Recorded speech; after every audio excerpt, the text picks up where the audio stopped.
Hey guys, we're getting started with video number 12 and we're delving into my dad this time. Video number 11 was about my mom, and all we're really doing right now with these couple of videos here in this series is we're getting into a little bit of the background and the stories and the information that I have about my parents' background in order to kind of put in perspective how things started out for my parents as a married couple and as parents, and how their childhoods or their own upbringings or their own struggles prior to getting to that adult married stage may have affected their ability to have a healthy relationship themselves or their ability to be healthy parents themselves.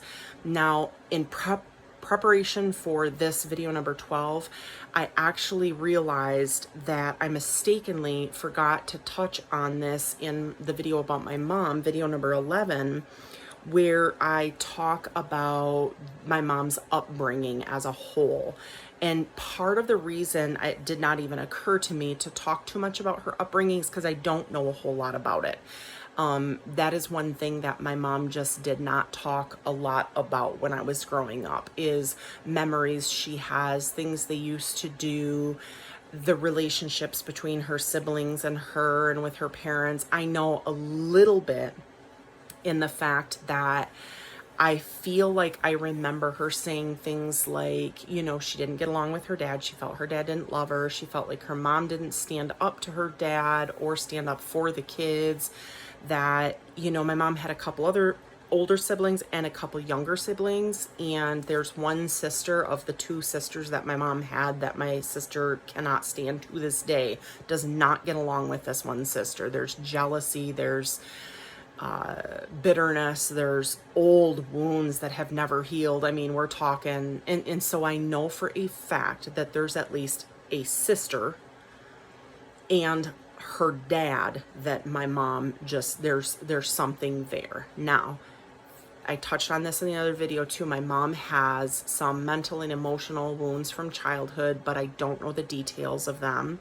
There's rumors, and I suspect that she had some sexual abuse in her youth. I don't know if it was her dad or siblings. I don't know the extent of that or the truth of it. I have not talked to her siblings, and she will not divulge. It was always the elephant in the room and a suspicion. She alluded to traumas in her childhood quite a bit, but I do not know to what extent or the truth of it or any of that. I can tell you that my mom brought some deep wounds to her marriage and parenthood. And I know for a fact, because she has said so many, many, many times over the years, that all she wanted to do when she grew up was become a wife and mother. My belief, my feeling is that she was looking for someone to rescue her. And similarly, this is where we're going to jump into my dad because it's very comparable. So welcome to Whole Wellness. Thank you so much for joining me today. We're doing a series on abuse, and we're covering all kinds of topics related to abuse. We're talking about history, background, generational trauma, abuse that gets normalized. We're talking about the reasons why abuse occurs and why people don't talk about it, and my story. And I'm also gonna say that when I designed this series, I designed it chronologically. So it is my recommendation to go back at the beginning and start with video number 1. But by all means, I feel like there's relevant information and probably hopefully helpful information in each video. So you can kind of pop in anywhere and still hopefully relate or have helpful information kind of relate it back to you. Again, the whole reason I'm telling this story about my parents is because I believe what they each brought as unhealthy people to their marriage and parenthood is relevant, and each of their backgrounds is very different. And I think that they were each in a very different way unhealthy for many reasons. And then when you combine them in a marriage, demonstrating how and why they couldn't communicate, how and why they couldn't satisfy each other, how and why they couldn't give each other what they needed, how and why they weren't happy, and so on and so forth. I mean, it just tells a full story. So now, as far as my dad goes, growing up, so he tells me that he grew up in a home where he didn't have a whole lot to say about his dad when I've asked him about this. He has told me recently, though, that his mom, and he made a point to tell me that his mother was not very affectionate. She wasn't a lovey-dovey person. She didn't give freely of hugs and kisses and kindness and gentleness and hugs and all that other stuff. She was what he described as a very cold woman. Now, my grandparents were also big partiers and very much involved in the community and the social scene. And they had neighbors over, and they were over at neighbors partying and playing cards all the time. Now, I don't think that there's any serious neglect, or I don't think there is, but perhaps there is, maybe neighbors that abused some of the kids. I really don't know. My dad I have asked him point blank if he has any abuse from his childhood. But again, getting back to earlier videos, keep in mind my dad defines abuse very differently than I do, and most abuse victims do.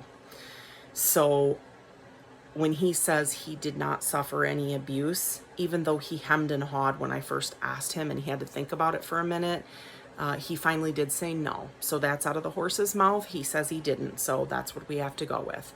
But my dad's parents were also World War II era and Depression era parents. So there was a very different mindset. We're talking 2 generations ago. And I think this overlaps with a lot of other people, whether it be your parents, grandparents, or great-parents. If you're watching this, you know, those era parents probably had this in common, but I don't know to what extent. The only way we'll know is by comparing notes. And I will say that they were very businesslike. They were very hardworking. Everything was very black and white and very nose to the grindstone and very serious. Now, that being said, remember, my dad's parents partied a lot. They had a circle of maybe 12 or 15 different friends and neighbors that they were close with, and they went and had, you know, whiskey and played cards. And there's pictures my dad has on the old 8mm films from way back in the day, in the 50s and 60s, where people are drunk and they're doing silly things, and they're, you know, they got their shorts twisted around and they got wigs on their head and they're just doing goofy stuff. You can tell it's a full-on party. Now, also, some of my distant family members are big partiers, cousins, aunts, uncles. They are big into partying. So that, I think, carries down from one generation to the next. However, my dad was not a big partier, and it is possible, and here's my theory, that my dad was exposed to quite a bit of chaos maybe in his youth, maybe a very organized and business-like home that vacillated with a very chaotic and party mode home. And perhaps my dad, as a young man or young child or youth or whatever, maybe couldn't find consistency or stability in that kind of home, because it went back and forth between a really business-like, strict, solid black and white home and a very chaotic partying, you know, everybody's over, everybody's helping themselves and getting crazy kind of home. So I'm not sure, but one thing I'm pretty confident about is that when my dad married my mom, I believe that he was looking for his mom, what he was missing from his mom. I think because my mom was so freely giving of her, you know, hugs and affection and emotions and compassion, and she was just extremely sensitive and lovey-dovey and feel a polar opposite from my grandmother, my dad's mom. I think this is where it gets weird and ironic. Maybe not weird as in bad, but strange, interesting, ironic. I think my dad, when he met my mom, was looking for and saw what was missing from his mom. And when my mom met my dad, she saw what she was missing and what she was looking for from her dad. My mom was looking for someone to just love her and take care of her and support her for the rest of her life while she raised kids and babies and took care of the home. And my dad was looking for someone to just coddle him and be at his beck and call and rub his feet and cook his dinner and give him hugs and kisses whenever he wanted. I mean, I know it sounds kind of crazy, but I really truly believe there's some truth to that, if not absolute truth. So that's a little bit about my dad's background and what he brought to parenthood and marriage. And when you get my mom from video 11 and my dad from this video 12, and you put them together in this, you know, they're both unhealthy. They were both raised in these very, very different homes. They met each other, maybe perhaps got married for the wrong reasons. We don't really know. And where they faltered, we can kind of see how they faltered in marriage by not healing themselves, healing their wounds, and then they brought to their marriage and family and their children all these unhealthy characteristics and behaviors that they had developed during their own childhoods and never had awareness about, therefore never could address or did address healing or getting better, or, you know, even the fact that they had any issues in the first place. I mean, if you're not aware, and this is where there's a stumbling block, truly, is my family collectively knows that I'm different. They all have their opinions about me, and they all seem to agree of their, I'm going to say, substandard opinion of me as a black sheep of the family. There's 8 of us in my family, and I have always been the reject of the family, the one that stands out, the one that's different. And they all have called me names and accused me of things and blamed me for things. And if you want to get to the nitty gritty of it, I do believe that I am the scapegoat of the family. If you want to simplify it or put labels on it or define it, I believe that I am the scapegoat for the family. I'm always the reason that everything bad happens within the family, pretty much, because I'm too sensitive, or because I hold people accountable, or because I make a mountain out of a molehill, or whatever. I'm putting words in their mouth right now because these things have all been told to me.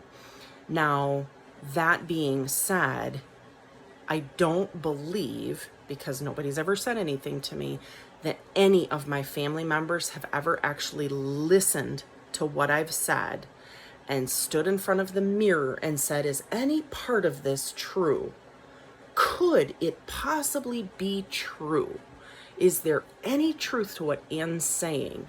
Am I this? Have I done that? Has this happened? Has that happened? Is this true? Is that true? And have I experienced that, or have I seen this? And no. So again, we're talking about getting well, and we can't even look ourselves in the mirror to face the truth of what we're talking about. Big problem. Clearly, that's what we're talking about. When we're talking about my family, they're all very unhealthy, varying degrees of unhealthy, but all of them collectively have very unhealthy behaviors, very unhealthy relationships. A few of them have a relationship here and there that is looked upon as being healthy, but from the outside kind of looking in, you go, not really, you know. So with that, I'm going to end video number 12 here. Video number 13 is going to continue on a little bit more about my dad, because I can't make this video too much longer. We're going to just get into a little bit more about my dad as a parent and things that I remember from growing up, and the dynamic and what it was like specifically with my dad and how he was a dad. And then we'll continue on with the dynamic with my mom and my dad and how the house ran and what the dynamic of the house was. And you'll kind of be able to pick up some of this yourself and perhaps even relate to it, which I'm sorry if you went through the same sorts of things. I mean, our specifics might not be the same, but you'll know because you probably have the same or similar memories where you sat there and looked at one of your parents and went, why are you doing that? That makes no sense. That's not fair. That's not reasonable. It's not logical, and so on and so forth. So as always, take care of you. Thank you so much for joining me in this video number 12 in the series on abuse, and stay tuned for video number 13. Take care of you. Bye.